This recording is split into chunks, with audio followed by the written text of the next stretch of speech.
Bir tanrı nasıl olur da tarihten silinir? Ya da daha da şaşırtıcı olanı, başka bir tanrı kimse fark etmeden onun yerini nasıl alır? Çöl kabilelerinin savaş tanrısından evrenin tek yaratıcısına uzanan bir yolculuk.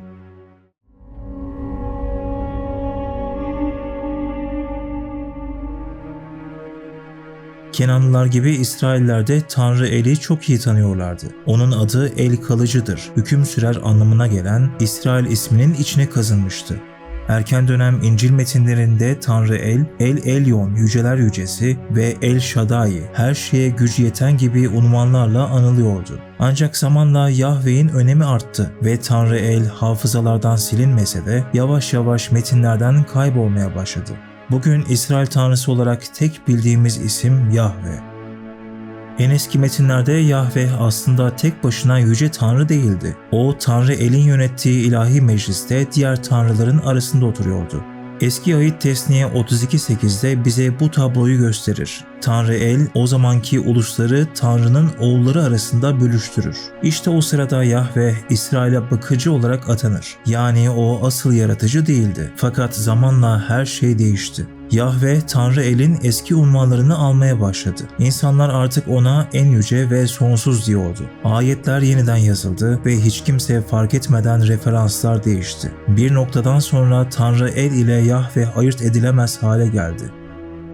Peki Yahve aslında nereden gelmişti? Sandığınız gibi Kudüs'ten veya Sina'dan değil. Onun kökeni Güney çöllerine, Edom, Seir ve Teman bölgelerine dayanıyor. Eski Ahit'te Yahve'in Seir bölgesinden yani Filistin dağlarından geldiği yazılıdır. Örneğin Tesniye 33:2'de şöyle yazar: Rab Sina dağından geldi, halkına Seir'den doğdu ve Faran dağından parladı. 10 binlerce kutsalıyla birlikte geldi. Sahilinde halkı için alev alev yanan ateş vardı. Hakimler 5:4'te ise şu şekilde geçer: Seir'den çıktığında ya Rab, Edom kırlarından geçtiğinde yer sarsıldı, göklerden yağmur boşandı. Bu bölgeler göçebe kabilelerin yaşadığı engebeli bir dağlık bölgedir. M.Ö. 13. yüzyıla ait belgelerde YHV'nin Şasusu adlı bir gruptan söz edilir. Şasu, bu çöl bölgelerinde yaşayan Yahve adlı bir tanrıya tapan göçebe halklardı. Profesör Michael Astor'a göre bu kayıtlardaki YHV ismi Yahve'ye karşılık gelmektedir. Üstelik bu Meşa stilindeki en eski Yahve kaydından tam 500 yıl daha eskidir. Profesör Van der Thorn ise şunu ekler: M.Ö. 14. yüzyılda Yahve kültü, İsrail'e ulaşmadan önce Edomlu ve Midyanlı toplulukların tanrısıydı. O dönemlerde Yahve henüz İsrail'in tanrısı değildi. Şasu halkı için o gök gürültüsü ve savaşın tanrısıydı. Bir çöl fırtına tanrısı. Ama zaman içinde bu göçebe tanrı İsrail'in yüce tanrısına dönüştü. Birçok araştırmacıya göre Yahve önce sıradan bir tanrıydı. Kenan panteonuna dahil edildi ve yavaş yavaş yüce tanrı El ile birleşti. İşte bu birleşim tarihin en büyük dönüşümlerinden birini yarattı. Çölün savaş tanrısı Yahve zamanla evrenin yaratıcısı oldu. Ancak eski metinler bize düşündüğümüzden çok farklı bir şey anlatıyor. Ölüdeniz parşömenlerine göre Tesniye 32:8 şu şekilde geçer: En yüce olan ulusları böldüğünde Tanrı'nın oğullarının sayısına göre sınırlarını belirledi. Aynı versiyon Tanah'ın elde mevcut olan en eski Koine Grekçe çevirisi Septuagint'ta karşımıza çıkar ve şöyle yazar: El Elyon en yüce tanrıdır. Ulusları o bölüştürür ve her birini çeşitli tanrılara atar. İsrail ise Yahve'ye verilir. Burada denildiğine göre Yahve ulusu seçmiyor, ona veriliyor. Yani bir nevi vali. Zamanla bu eski metinler değiştirildi. Tanrı'nın oğulları ifadesi İsrail'in oğulları olarak düzenlendi. Bu küçük değişiklik büyük bir gerçeği gizledi. Yahve en başta herkesin tanrısı değildi. O daha yüksek bir otoritenin emri altında görev yapan birçok tanrıdan sadece biriydi. Peki Tanrı El Kenan panteonunun başıysa ve Yahve onun altında yer alıyorsa İsrailler en başta kimin sesini duyuyordu? Cevap çok açıktır. Yahve'den önce Kenan dünyası Tanrı El'e inanıyordu. Tanrı El sadece tüm tanrıların babası değil, aynı zamanda göklerin hükümdarı ve ilahi meclisin başıydı. Ugarit metinleri Tanrı El'i bilge ve ebedi bir kral olarak tanımlar. Bir dağın zirvesinde tahtında oturur, etrafını ise Baal ve Aşera gibi daha küçük tanrılar çevreler. Yani bu tanrılar bir nevi Tanrı El'in melekleriydi. İşte eski İsraillerin zihninde yer eden imge buydu. Bununla da bitmiyor. Örneğin İsrail el hüküm sürer anlamına geliyor. Betel'de elin evi anlamını taşır. El Shaddai yani Yüce Tanrı, İsrail'in tanrısı için kullanılan en eski unvanlardan biriydi. Örneğin Yaratılış 17.1'de İbrahim'e görünen Yahveh değil El Shaddai'dir. O dönemde Tanrı El bir masal kahramanı değil, erken İsrail dininin asıl tanrısıydı. Buna karşılık Yahveh'in adı bu eski anlatımlarda dikkat çekici biçimde yoktur. Demek ki İsrail inancının en başında El ve Yahveh ayrı figürlerdi. El Elyon, en yüce evrenin hükümdarı, Yahveh ise onun atadığı bir başka tanrı. Yaratılış 49.25'te El Shaddai yani Yüce Tanrı, bereket ve korumayla ilişkilendirilir. Bunlar Yahveh'in daha sonra alacağı savaşçı ve kıskanç tanrı kimliğinden çok farklıdır. Şöyle yazar: "Sana yardım eden babanın tanrısıdır. Her şeye gücü yeten Tanrı'dır seni kutsayan. Yukarıdaki göklerin ve aşağıdaki denizlerin bereketiyle, memelerin, rahimlerin bereketiyle odur seni kutsayan." Ama bu ikilik sonsuza kadar sürmedi. Zamanla yazıcılar Tanrı Elle Yahveh'i katman katman harmanladılar. Yahveh Tanrı El'in unvanlarını aldı. Onun mitlerini özümseyip kendi hikayesine kattı ve sonunda Tanrı El'in tacını giydi. Böylece bir zamanlar iki ayrı figür olan Tanrı El ve Yahveh tek bir tanrıya dönüştü. Birçok eski metinde Tanrı El ve Yahveh'in isimleri birlikte geçer. Yaratılış 33.20'de Yakup bir sunak inşa eder ve ona İsrail'in tanrısı El adını verir. Çıkış 6.3'te ise Yahveh Musa'ya şöyle der: "Ben İbrahim'e, İshak'a ve Yakub'a El Shaddai olarak göründüm ama onlara kendimi Yahveh adıyla tanıtmadım." Bu sözler aslında bir itiraftır. Önceleri Yahveh'e değil Tanrı El'e tapıyorlardı. Ama bu noktaya gelindiğinde birleşme çoktan başlamıştı. Tanrı El'in adı kaldı fakat kimliği yavaşça yeniden yazılıyordu. İsrail'in tanrısı sessizce değişiyor, iki tanrı bir oluyordu. Ve işte bu ince hareketle tarihin en büyük dönüşümlerinden biri ortaya çıktı: tek tanrıcılık. Fakat bu yeni inanç sistemine geçmeden önce bir başka önemli mücadeleye bakmamız gerekiyor. Çünkü Yahveh'in rakibi sadece Tanrı El değildi, Baal de sahnedeydi. Antik Orta Doğu'da gök gürültüsünü çağıran tek tanrı Yahveh değildi. Kenanlıların fırtına tanrısı Baal çoktan tanınıyordu. Ugarit ve Tire gibi şehirlerde onun tapınımı yaygındı. Halk Baal'i bereket, gök gürültüsü ve krallara zafer getiren tanrı olarak biliyordu. Tıpkı Yahveh gibi Baal de bulutların üzerinde gezen ilahi bir savaşçı ve düzenin koruyucusuydu. Ama işte sorun burada başladı. Yahveh'in kimliği çöl kökenlerini aştıkça giderek Baal'e benzemeye başladı. Baal'i güçlü kılan özellikler tek tek Yahveh'e atfedildi. Bu üstünlük mücadelesinde Yahveh sadece Baal'i yenmedi, onu ve mirasını da benimsedi. Yahveh Baal'in rolünü üstlenmeye başlayınca Baal artık sadece bir tanrı değil bir düşman olarak tanımlanmak zorundaydı. Tevrat 1. Krallar bölümünde şunlar yazar: İsrail kralı Ahav İlyas'ı karşılamaya gitti. İlyas'ı görünce "Ey İsrail'i sıkıntıya sokan adam, sen misin?" diye sordu. İlyas, "İsrail'i sıkıntıya sokan ben değilim. Seninle babanın ailesi İsrail'i sıkıntıya soktunuz," diye karşılık verdi. Rabbin buyruklarını terk edip Baal'lerin ardınca gittiniz. Şimdi haber sal. Bütün İsrail halkı Baal'ın 450 peygamberi ve Aşera'nın 400 peygamberi Karmel Dağı'na gelip önümde toplansın. Ahav bütün İsrail'e haber salarak peygamberlerin Karmel Dağı'nda toplanmalarını sağladı. İlyas halka doğru ilerleyip "Daha ne zamana kadar böyle iki taraf arasında dalgalanacaksınız?" dedi. "Eğer Rab Tanrıysa onu izleyin. Yok eğer Baal Tanrıysa onun ardınca gidin." Halk İlyas'a hiçbir karşılık vermedi. İlyas konuşmasını şöyle sürdürdü: "Rabbin peygamberi olarak sadece ben kaldım ama Baal'in 450 peygamberi var. Bize 2 boğa getirin. Birini Baal'in peygamberleri alıp kessinler, parçalayıp odunların üzerine koysunlar. Ama odunları yakmasınlar. Öbür boğayı da ben kesip hazırlayacağım ve odunların üzerine koyacağım. Ama odunları yakmayacağım. Sonra siz kendi ilahınızı adıyla çağırın. Ben de Rabbi adıyla çağırayım. Hangisi ateşle karşılık verirse Tanrı odur. Bütün halk peki öyle olsun dedi. Kendilerine verilen boğayı alıp hazırlayan Baal'in peygamberleri sabahtan öğlene kadar "Ey Baal, bize karşılık ver" diye yalvardılar. Ama ne bir ses vardı ne de bir karşılık. Yaptıkları sunağın çevresinde zıplayıp oynadılar. Öğleyin İlyas onlarla alay etmeye başladı. "Bağırın, yüksek sesle bağırın. O Tanrıymış. Belki dalgındır ya da heladadır. Belki de yolculuk yapıyor. Yahut uyuyordur da uyandırmak gerek."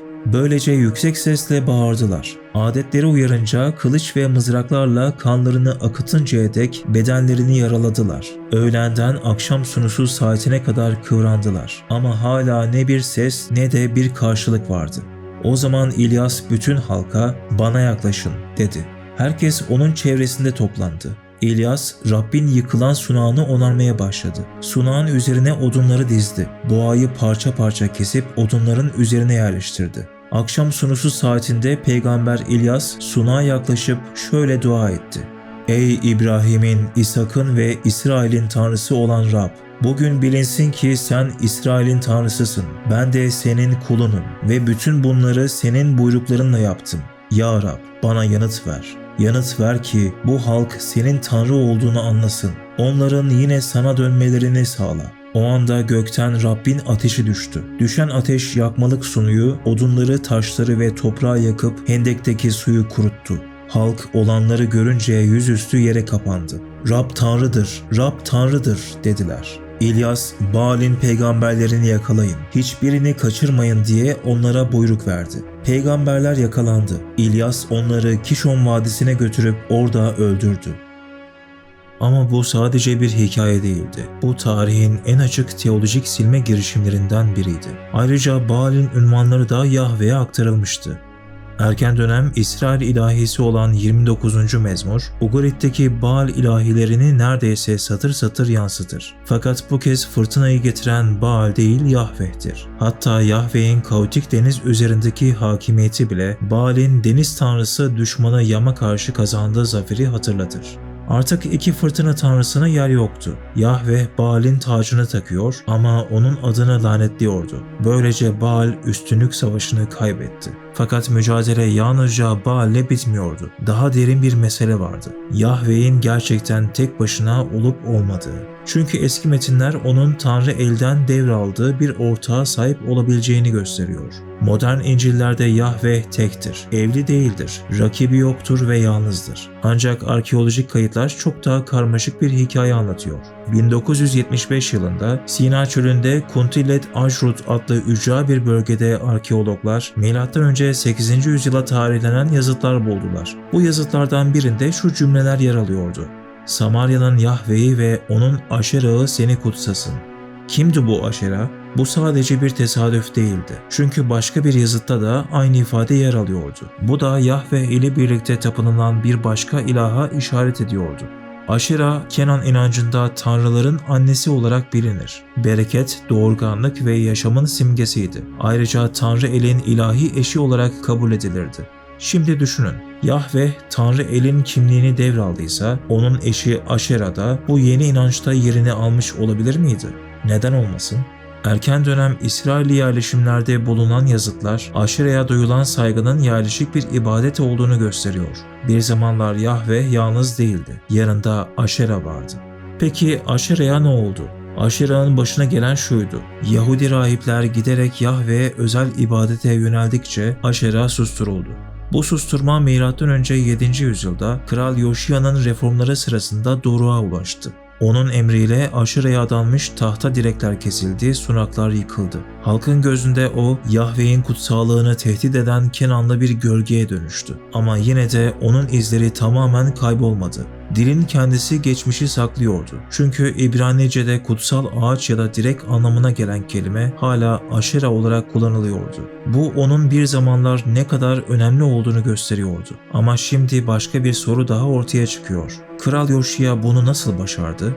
Her şey şöyle başladı. Milattan önce 7. yüzyılda Yahve'nin yalnızca göklerde değil, Yahuda'daki tapınaklarda da rakipleri vardı. Aşera, Baal ve diğer tanrılara adanmış sunaklar hala faaliyetteydi. Halkın büyük kısmı Yahve'ye tapıyordu ama aynı zamanda diğer tanrılara da yöneliyorlardı. Bu çoğulculuk nesiller boyu devam etti. Ta ki Kral Yoşiya tahta çıkana kadar. 2. Krallar bölüm 22 ve 23'e göre tapınak onarımları sırasında kayıp yasa kitabı keşfedildi. İşte o kitap bir dönüm noktasıydı. Yoşiya onu bulduktan sonra radikal bir kampanya başlattı. Artık kırsal sunaklara izin yoktu. Kutsal kurular yıkıldı. İbadet yalnızca Kudüs'te tek bir merkezde yapılacaktı. Ama dikkat edin, bu sadece putperestliğe karşı bir temizlik değildi. Bu, Yahve'yi İsrail'in tek tanrısı olarak tanımlayan teolojik bir devrimdi. Birdenbire çoklu tanrılardan tek tanrıya, çoklu tapınaklardan tek tapınağa geçildi. Aşera'nın sembolleri yok edildi. Diğer tanrılara sadık rahipler görevden alındı. Alternatif ibadet merkezleri haritadan silindi.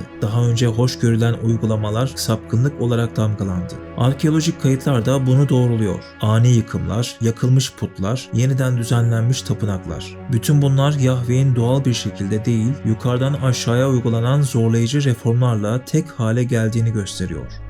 Kral Yoşiya genç yaşta öldü. Ancak onun vizyonu yaşamaya devam etti. Çünkü kraliyet katipleri İsrail'in tarihini yeniden yazmayı tamamladıklarında yalnızca tek bir tanrı kalmıştı ve onun adı Yahve'ydi. Yoşiya'nın reformları Yahve'yi İsrail'in tek tanrısı haline getirdi. Fakat bu tanrı nasıl oldu da küresel bir egemenliğe sahip bir varlık haline geldi? Burada sahneye Babil sürgünü giriyor. Milattan önce 586'da düşünülemez olan gerçekleşti. Kudüs düştü. Devasa tapınak yerle bir edildi. Rahiplik dağıldı ve binlerce İsrailli Babil'e sürgün edildi. Kimliği tek bir tanrıya ve tek bir toprağa bağlı olan bir halk için bu adeta bir manevi yıkımdı. Onları koruması gereken Tanrı Yahve başarısız olmuş gibiydi. Din bilginleri ve rahipler Yahve'yi yeniden yorumlamaya başladılar. Onu başarısız bir koruyucu olarak değil, adil bir yargıç olarak tanımladılar. İsrail'in günahı nedeniyle yıkıma izin veren bir tanrı olarak. Artık Yahve sadece ulusal bir tanrı değil, Babil'i bile kendi aracı olarak kullanan, ulusların üzerinde egemen olan kozmik bir hakim haline gelmişti. Yenilgi aslında yeni bir tür güç doğurmuştu. Üstelik tapınak yoktu artık. Yahve'nin varlığı herhangi bir mekanla sınırlı değildi. Kudüs'ten koparılan İsraillilerin yazıcıları eski gelenekleri derlemeye ve düzenlemeye başladılar. Çelişkiler elendi, metinler birleştirildi ve artık tanrıların bölünmüş bir kimliğine yer kalmadı. Sonuç açıktı. Sorgulanamayan, yalnızca itaat edilebilen tek bir Yahve. Bir zamanlar Tanrı el ile ilişkilendirilen hikayeler bile artık Yahve'nin adıyla anılmaya başladı. Ve böylece tarihin en büyük teolojik devrimlerinden biri sürgünün gölgesinde şekillendi.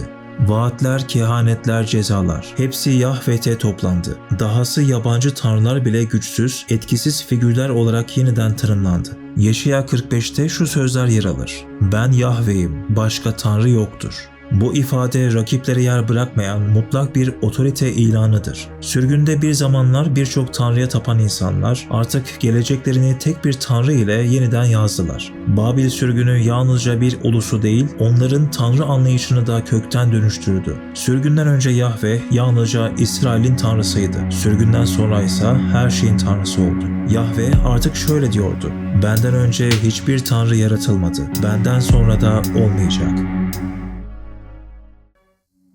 İzlediğiniz ve dinlediğiniz için teşekkürler. Görüşmek üzere.